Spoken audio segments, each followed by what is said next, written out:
یمامہ واپس کر دو. ہاں ختم نبوت دا مسئلہ سمجھنا کہ چلو یمامہ چلو جا کے دیکھو اے ہے ختم نبوت دا مسئلہ.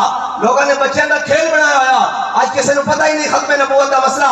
اور جی یہ ہو گیا وہ ہو گیا, میں کہا نہیں ہوئے بدلے کا زمانہ لاکھ مگر قرآن نہیں بدلا جائے گا. اے قول محمد قول خدا فرمان نہیں بدلا جائے گا.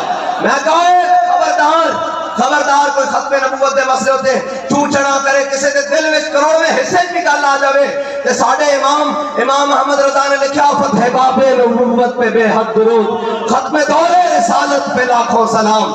ہاں امام صاحب نے لکھا فرمایا کسی دے دل میں بھی کروڑ میں حصے خیال آ جاوے کہ نہیں یہ سخت بات کر رہے ہیں تو وہ بھی دار اسلام سے خارج ہو جاتا ہے, وہ بھی اسے صف میں کھڑا ہو جاتا ہے. خبردار کوئی جناب نرم گوشہ انہوں دے بارے رکھے. ہاں اسی سارے دی گل کرتے ہیں, اقلیت کی گل کرتے ہیں تو اقلیت بڑھ کے رہے.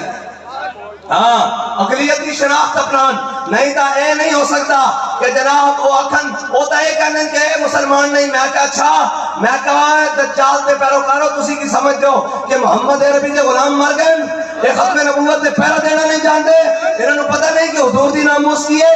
اسی جانتے ہیں ساری تاریخ بڑی سیدھی ہے. حضرت جناب سیدنا صدیق اکبر جب خود خلیفہ بنے آپ نے اپنا بڑھایا قانون جناب بڑھایا قانون بنا دیتا. آپ نے فرمایا آج تو بعد کوئی بدری صحابی جنگ سے نہیں جائے گا. فرمایا حضور کے تبرکاتن ایوان جنہ دے بارے قرآن کہتا وَقُلَّهُ وَعَدَ اللَّهُ الْحُسْنَى, ایوان جنہ دے بارے قرآن کہتا بِأَلْفٍ مِّنَ الْمَلَائِكَةِ مُصَوِّمِينَ, میرے حبیب اسیرہ دی مدد کی دی فرشتہ دے نال 1000 2000 3000 4000. پھر رب نے فرمایا انی معکم, میں بھی تہاڈے نال ہاں. اے وَقُلَّهُ وَعَدَ اللَّهُ الْحُسْنَى رضی اللہ عنہم ورضوا عنہ, اے سارے میرے حبیب دے غلامن وَلَقَدْ نَصَرَكُمُ اللَّهُ بِبَدْرٍ وَأَنْتُمْ أَذِلَّةٌ. قرآن جنہ دے بارے اتنی شانہ بیان کرتا. حضرت جناب سیدنا صدیق اکبر نے قانون بنا دیتا. فرمایا آج کے بعد کوئی بدری صحابی جنگ سے نہیں جائے گا. جب قانون بنا دیتا تو جنگ یمامہ آ گئی. فرمایا حضور نے تبرکات ہے جنگ سے نہیں جانا, ایسی جنہ کی زیارت کریں گے. ایوان جنہ رب نے سب نے وعدہ کر دیتا ہے انہوں نے جنت بھیجنا. جب جنگ یمامہ آئی ختم نبوت کا مسئلہ بنیا کہ حضرت جناب سیدنا صدیق اکبر نے اپنا بڑھایا قانون خود توڑ دیتا. فرمایا ہوں کوئی بدری ہوئے یا غیر بدری ہوئے یمامہ پہنچے حضور دی ختم نبوت واسطے. یا رسول اللہ یا رسول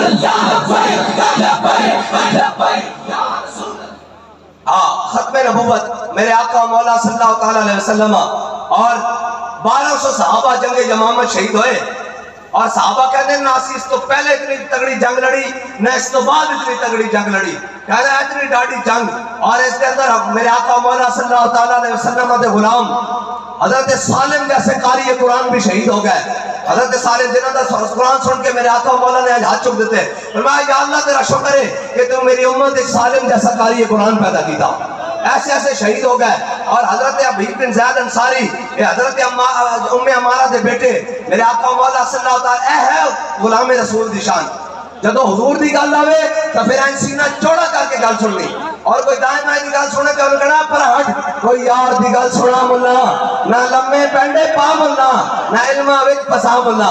اے ہون جناب پہرو پیے, ہون تا جناب انہاں کفن بھی موڑے تے رکھے ہوئے, جناب انہاں دا باس نہیں چلتا جنازے والی منجی بھی موڑے تے رکھ لین کہ ہن پینڈ پینڈ جناب تے فاتحہ پڑھن جا رہے ہیں. اے نکلے ہوئے بار موسمی کیڑے, ایک الیکشن آ رہا, اے سارے نکل آن کے انہوں تسی ایک ضرور گل پوچھنا, انہوں کہا ووٹ تینوں اسی دینے ہیں لیکن ایک گل تا دس جدو ناموس رسالت دا مسئلہ بنا جدو پاکستان دے روڈا ہوتے لبیک یا رسول اللہ کہندے ہویا جوان شہید ہوندے رہن 10 ملونا تو اسمبلی بیٹھا سا یا باہر بیٹھا سا اپنی پارٹی نال کھڑا سا یا نون نال پی ٹی آئی نال پی ڈی ایم نال پیپل پارٹی نال یا کتے کھڑا سا 10 ہوئے تو حضور دا نعرہ کیوں نہیں لایا.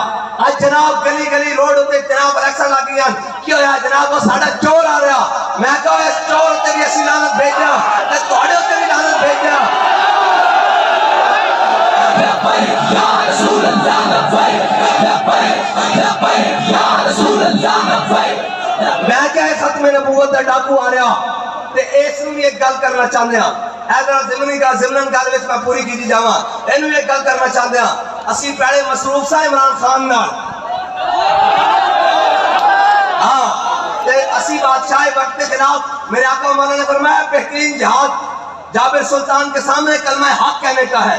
یہ ہمارے علماء, یہ ہمارے مشائخ, یہ ہمارے بزرگ, یہ ہمارے جناب یہ سارے بڑے اوپر نیچے یہ سارے جناب ظالم جابر حکمران کے سامنے کلمہ حق کہہ رہے تھے. وہ کہتا تھا یہ چھوٹا سا طبقہ ہے, اور یہ چھوٹا سا طبقہ نہیں تھا. یہ حضور کے غلام آ کر ہاتھ چوک میں کہتے تھے ستم کرے ذرا ہنر آزمائے, تو تیر آزما ہم جگر آزمائے.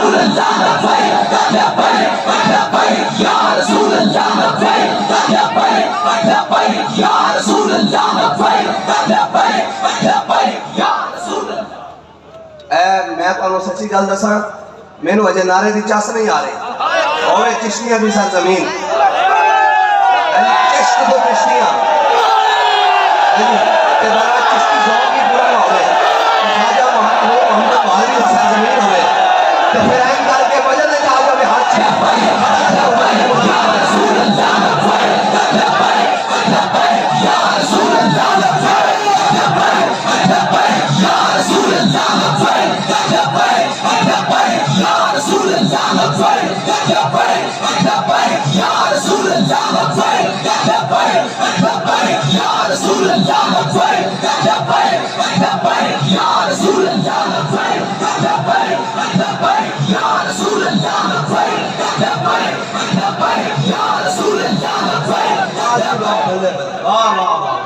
حضور دے غلامہ دی کیا بات ہے. اسی مصروف سا اس جابر سلطان نہ جڑا اپنے وقت کہندا سی جی یہ کون بات کر رہا تھا خدا کے لہجے میں, فرعون کے لہجے میں اپنے آپ کو کہہ رہا تھا کہ خدائی کا دعویٰ اور بخت کے تخت سے یک لخت اتارا ہوا شخص, تم نے کبھی دیکھا ہے جیت کے ہارا ہوا شخص. اب بھاگا پھرتا ہے کبھی اڈیالہ کبھی اٹک, میں کہا پھر کے گلی گلی تباہ, ٹھوکریں سب کی کھائے کیوں, دل کو جو عقل دے خدا پھر تیری گلی سے جائے کیوں. ہم مصروف تھے اس کے ساتھ اور ہم نے اس کو بتایا کہ محمد عربی کے غلام کون ہوتے ہیں. تے جناب میاں صاحب تسی نس کے 150 روپے دے اسٹام تے ایب کی ذرا خیال نہ لانا, ساڑا دھیان تواڈے ول پورا.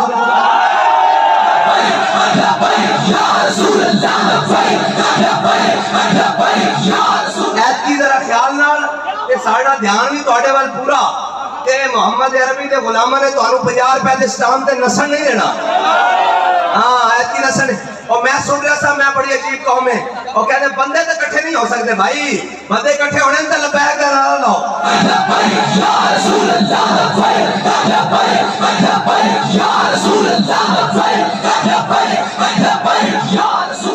اور میں کیا دور گیا کہ تسی بریانی دی پلیٹا تے قیمت دے نام, ہن اس تو گل بات کہی آکے ہم ان کو جو 100 بندے لائے گا 200 ہم اس کو 1 to 5 دیں گے.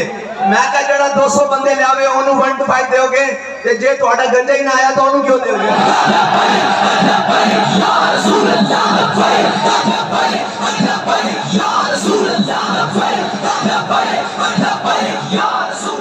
کہتے ہیں آپ کیسے بندے اکٹھے کر لیتے ہیں.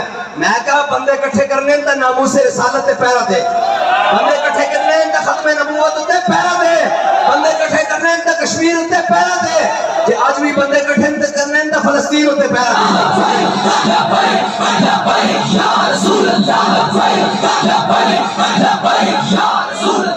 آج میں تواڈے سارے کو پوچھتا جے تواڈے کو ووٹ منگن آون انہاں نوں ضرور پوچھنا صحیح, انہاں نوں کہ حکومتاں ساڈے کو تے نہیں رہیاں, ایک کو بھی رہیاں, پھر 13 جماعتاں کٹھیاں بھی حکومتاں کیتیاں, پھر فلسطین ہوتے ایڈا بڑا ظلم بھی ہویا اور آج بھی ظلم ہو رہا. مینوں اے تسی دسو اللہ نوں حاضر ناظر جان کے جے حضور دا دین تخت تے ہوندا تے فلسطین اس طرح چیخ رہا ہوندا.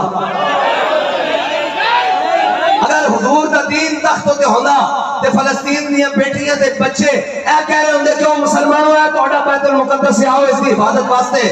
اور اگر فلسطین جناب پاکستان دے اندر حضور دا دین تخت تے ہوندا تے فلسطین دے بچے ٹینکر دے مقابلے پتھر لے کے کھڑے ہوندے. نہیں نہیں نہیں نہیں نہیں, پھر تا جناب اگر حضور دا دین تخت تے ہوئے نا تو پھر تا جناب یہودی خود چابیاں لے کے کھڑے ہو جاندے, عیسائی خود چابیاں لے کے کھڑے ہو جاندے. وہ کہندے نا بلاؤ اپنے امیر المومنین نوں اسی چابیاں تانوں خود دیندے ہاں. حضرت فاروق اعظم دے زمانے وچ جدوں حضرت ابو عبیدہ بن جراح اور خالد بن ولید جدوں بیت المقدس پہنچے تے انہاں پہنچائے, انہاں کہا جناب بیت المقدس تہاڈے حوالے کرتے ہیں لیکن شرط ہے کہ انہاں کہا کی, انہاں کہا تہاڈا امیر آوے, تہاڈا امیر المومنین آوے. انہوں نے کہا اچھا, حضرت فاروق اعظم نے پیغام دیتا, انہوں نے کہا جی چابیاں سانوں نہیں دیں دے, امیر المومنین نو دیں دے, وہ مسلمان دے حاکم نو چابیاں دیں گے. حضرت فاروق اعظم مدینے تو چل پے, اور کس آج پروٹوکول ہی ختم نہیں ہوندے, ہٹو بچے ختم نہیں ہوندی. اے جناب لکھن روپے دے سوٹ پا کے تے لکھن روپے دے بوفے کھا کے تے سارا کچھ کھا کے جدو پوچھا جائے جناب فلسطین کی بچیاں آپ کو پکار رہی ہیں, نہیں نہیں نہیں, اسلام امن کا درس دیتا ہے. انہوں نے کہا کشمیر کی بچیاں اور کشمیر کی زمین آپ کو پکار کر کہہ رہی ہے کوئی میرے ماننے والا, ہے کوئی محمود غزنوی کا وارث, ہے کوئی صلاح الدین ایوبی کا وارث؟ تو یہ سر جھکا کے کہتے ہیں نہیں نہیں, ہم تو ڈالر مانگنے والے ہیں, ہم تو جناب عالمی بینک کے اداروں پر کھڑے ہو کر جناب سود کھانے والے ہیں, ہم صلاح الدین ایوبی کے وارث نہیں ہیں. سن صلاح الدین ایوبی کا وارث اور سن محمود غزنوی کے وارث. یہ سنو کیا بنا. حضرت جناب ابو عبیدہ بن جراح اور خالد بن ولید جب ان کے پاس پہنچے انہوں نے کہا چابیاں دیں گے اور تمہارے امیر المومنین کو دیں گے. حضرت فاروق اعظم مدینہ پاک سے چل پڑے. جب چلے تو حضرت فاروق اعظم نے کہا بیت المال سے ایک سواری لے لو, اپنے غلام کو ساتھ لیا اور خود ساتھ چل پڑے. جب چلے تو حضرت فاروق اعظم نے طے کیا اتنا فاصلہ, اتنے میل, اتنے کلومیٹر, اتنی منزلیں, اتنی مسافت تم جناب سواری پر سوار ہوگے اونٹ پر اور اتنا مسافت میں سوار ہوگا.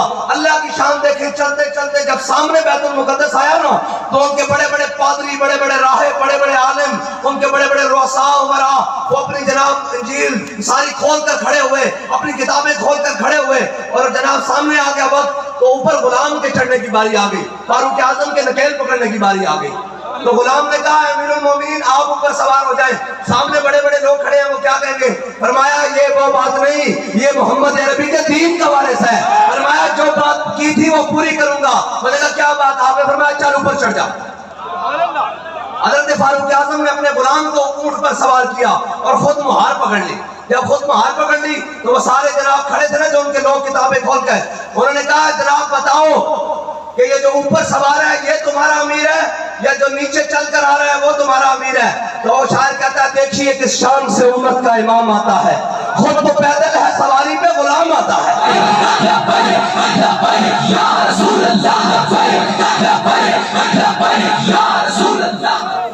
اور انہوں نے کہا یہ اوپر جو ہے یہ آپ کا امام ہے, خلیفہ ہے, یا جو نیچے نکیل پکڑ کے آ رہا ہے وہ خلیفہ ہے؟ انہوں نے کہا جی نہیں, جو نیچے نکیل پکڑ کے اونٹ کی آ رہا ہے آگے چل رہا ہے اور قمیض پر 36 پیوند لگے ہوئے ہیں اور یہ ہے فاروق اعظم. تو انہوں نے کہا یہ چابی ہم سے لے لو. انہوں نے کہا کیا ہوا؟ پہلے تو تم کہتے تھے امیر کون؟ انہوں نے کہا ہم نے کتابوں میں اپنی پڑھا ہے, یہ کتابوں میں لکھا ہوا ہے کہ حضور خاتم النبیین کا ایک غلام آئے گا جو اس شان سے بیت المقدس میں داخل ہوگا کہ اس کا غلام سوار ہوگا اور خود نکیل پکڑ کے آ رہا ہوگا.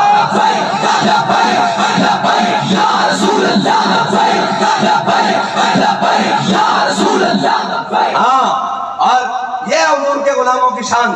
اور انہوں نے کہا ہماری کتابوں میں لکھا ہوا ہے جب حضور کا وہ غلام آ جائے تو تم نے اس سے جنگ نہیں کرنی بلکہ چابیاں اس کے حوالے کر دینی. یہ ہماری کتابوں میں لکھا ہوا ہے. اور آج بھی فلسطین, آج بھی بیت المقدس کسی صلاح الدین ایوبی کے وارث کا انتظار کر رہا ہے. وہ کون صلاح الدین ایوبی؟ اور آئے اقبال کہتا ہے مست رکھو انہیں ذکر و فکر و صبح گاہی میں اور پختہ تر کر دو ان کو مزاج خان کاہی میں. اقبال کہتا ہے نہیں جھلے انہوں نے دسنا, انہوں نے نچن ٹپن دے طریقے دسو, انہوں نے میچ دکھاؤ, انہوں نے جناب یہ کہو کہ جناب یہ بہار آ گئی ہے بسنتے مناؤ اور یہ کرو. ان کو یہ نہیں بتانا کہ خالد بن ولید کے ہاتھ میں 8 تلواریں کیسے ٹوٹی ہیں. اور کہتا ہے ان کو یہ نہیں بتانا کہ جناب سلطان شمس الدین التمش نے کیسے پورے برِ صغیر پر حکومت کی ہے. انہوں نے کہا اس کو یہ نہیں بتانا کہ محمود غزنوی جب سومنات کے بندر پر آیا تو انہوں نے کہا جتنی دیر چاہتا ہے ہم سے سونا لے لے, اس بت کو نہ توڑی. اس نے کہا میں تاریخ میں بت فروش نہیں بت شکن بننا چاہتا ہوں. تو اقبال کہتا ہے کیا نہیں اور کوئی غزنوی کارگاہ حیات میں بیٹھے ہیں منتظر کب سے اہل حرم کے سومنات. اقبال کہتا ہے کوئی بھی محمود غزنوی کا ایک وارث نہیں. کہتا ہے آج ان کے پروٹوکول نہیں ختم ہوتے. یہ کون آ رہا ہے جی؟ یہ ڈی سی آ رہا ہے, یہ ڈی سی آ رہا ہے, یہ جناب فلاں آ رہا ہے, یہ جنرل آ رہا ہے, یہ بریگیڈیئر آ رہا ہے, یہ میجر جنرل آ رہا ہے, یہ جناب ایس سی آ رہا ہے, یہ ڈی سی آ رہا ہے, یہ کمشنر آ رہا ہے, یہ فلاں آ رہا ہے, یہ فلاں, یہ وزیر آ رہا ہے, یہ مشیر آ رہا ہے, یہ فلاں آ رہا ہے. اسے پوچھو اوے مجھے یہ بتاؤ کہ تم میں کوئی اتنے پروٹوکول کے بعد کوئی فلسطین کا محافظ بھی ہے؟ تو سر جھکا لے, نہیں نہیں ہم تو عالمی دنیا میں رہنا چاہتے ہیں. میں نے کہا اگر تم نے عالمی دنیا میں رہنا ہے تو ذلت کے ساتھ رہو گے, کیونکہ میرے آقا و مولا نے فرمایا